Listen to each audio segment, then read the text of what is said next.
One of the craziest things that guitar players believe is that guitar pedals sound better when powered by batteries instead of using a regulated power supply. And not only that, we also have the Eric Johnsons and the John Mayers of the world and a bunch of other high-end guitar players who claim that everything simply sounds better. They sort of can't describe it any differently, but it sounds better when you use batteries. They power full pedal boards with batteries, and not only do they claim that the batteries sound better, but they also claim that there is a difference in sound between battery types, and some also claim that there is a difference in sound between different power supplies, regardless of the noise figure. So, what I want to do now is I want to put all this to the test scientifically. And we need to learn, is there any difference? Is there any merit to these claims? And does this difference actually matter? But obviously, before we begin, I need to introduce you to the whole world of power supplies and the batteries, because there are a lot of claims on the internet that are not exactly based in knowledge and any kind of engineering sense. So let's just break it down. You have a pedal, you can power it with a battery, you can also use a power adapter, like a power supply. And there are pros and cons to both of these. Specifically for the batteries, the biggest problem is that the battery drains, and when it drains you need to buy a new one, which is a cost and an annoyance. But the great thing about batteries is that they are sort of electrically isolated, so you have no issues with any kind of ground loops, and you also don't have any kind of switching noise that you would have with some power supplies, and you also don't have any humming noise that you would have with like linear power supplies. On the other hand, if you use power supplies, you can essentially power the entire pedal board with your power supply. It has like stable voltage, it does not drain, but it can introduce some kinds of noises depending on what kind of power supply we are talking about. Now we need to talk about what is actually inside of the battery and why do people claim that it actually sounds different, actually how it affects the circuit. Because what we are not going to be doing in this video, we are not going to be making some mindless sound samples that do not really translate over YouTube, because nuances like these need to be heard live and are really subjective. I'm gonna give you the knowledge so you can experiment by yourself, so you can make your decision about this whole thing. But a very important thing here is that whoever claims that power supplies are not important and that power supplies only just give the voltage and power the pedals, it doesn't work like this, especially not in audio. The power supply is a part of the circuit and it affects the filtering, it affects the circuit. So that makes sense, alright? So then if the battery is a little bit different from the power supply, then it sort of affects the circuit and how it works. Yes, it does. But what are we talking about specifically? So if you take a battery, the battery has actually some kind of internal impedance.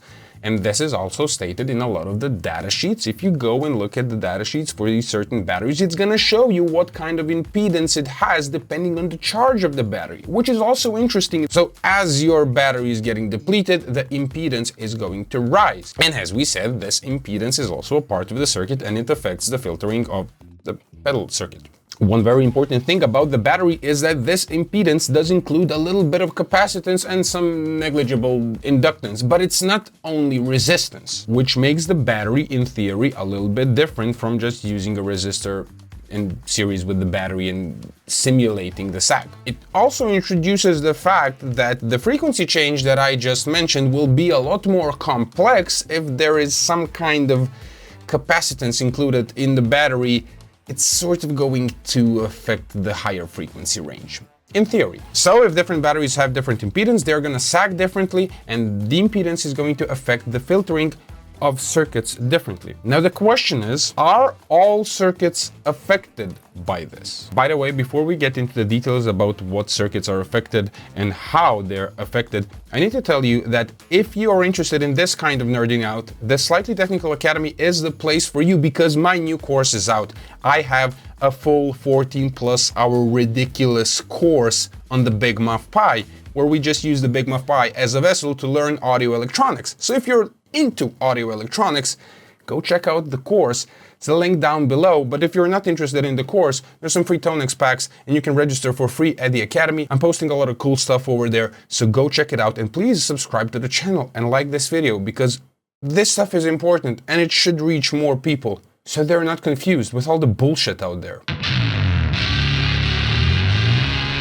Okay, so which pedals are more affected and which pedals are less affected? So definitely there is a difference in circuits and there is a difference in sensitivity to this kind of impedance that comes from the battery. And I can say immediately now that a lot of those vintage high gain circuits, such as fuzz pedals, we're talking tone benders, we're talking fuzz faces, big muffs, that kind of stuff. That stuff is affected more because of the gain of the circuit and because of the architecture of the circuit. That stuff is dependent on the battery impedance, and we're going to look it up in a second. If we're talking about analog delays, modulation circuits, they're not as affected, but the vintage ones like bucket brigade stuff, it is affected by this, and it can be affected by the battery as well. Now, if we talk about all these more modern circuits and pedals that are heavily buffered, some people who build pedals, they will know what I'm talking about. This kind of stuff is not as affected by this battery impedance. That means that basically if we had some sound samples now, you would not hear a difference. Just imagine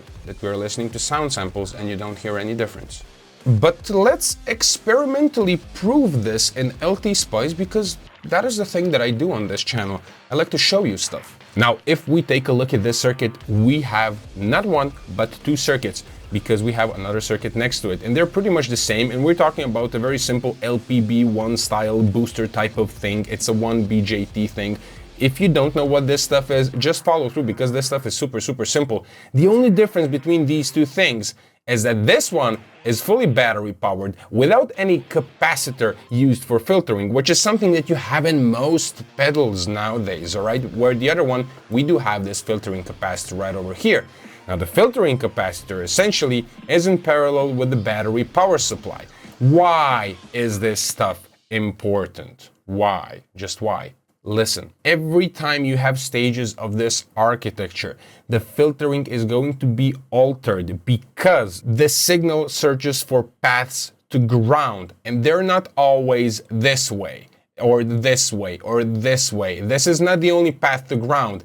You also have the path to ground that goes through the battery. That's why if the battery has some kind of impedance, it will also factor in to the frequency response of this particular circuit. Now, if we jump over here and if we take a look at this circuit where for AC signals, so for our musical signal, our signal is not going to be as affected by the battery because it's bypassed by this big capacitor. So there is a path to ground sort of around the battery. That's super romantic. Let's just simulate this and let's see if LT-Spice shows any kind of difference. So if we run this, I take a look at the frequency response here, I take a look at the frequency response of the other circuit. There is a difference. But what LT-Spice doesn't do, it doesn't do the capacitance thing, so the high frequencies are not affected, where in practice they are. And this is also an exaggerated example, so you would see the lines a little bit better. But suffice to say that these people who claim to hear these things, they are absolutely not crazy. There is difference, and there is a scientific difference in this. As we said, some circuits are more affected, so in some circuits it's going to be more audible, where in some circuits it's going to be completely inaudible. And I'm going to add something over here. There are some circuits, very interesting circuits, that only function without a capacitor when using a battery as the power supply. It just doesn't work with the power supply because of this crazy impedance happening. There's some resonant peaks happening. It's just a little bit more complex now, and we're going to be talking about this on the Academy. But there are interesting circuits that use the battery impedance to create the weird sound. So these people who claim they hear a difference are not crazy. The only question is whether this difference is important to you. Let me know if you play your pedals with batteries or you use power supplies and why. And I'll be seeing you in the next video.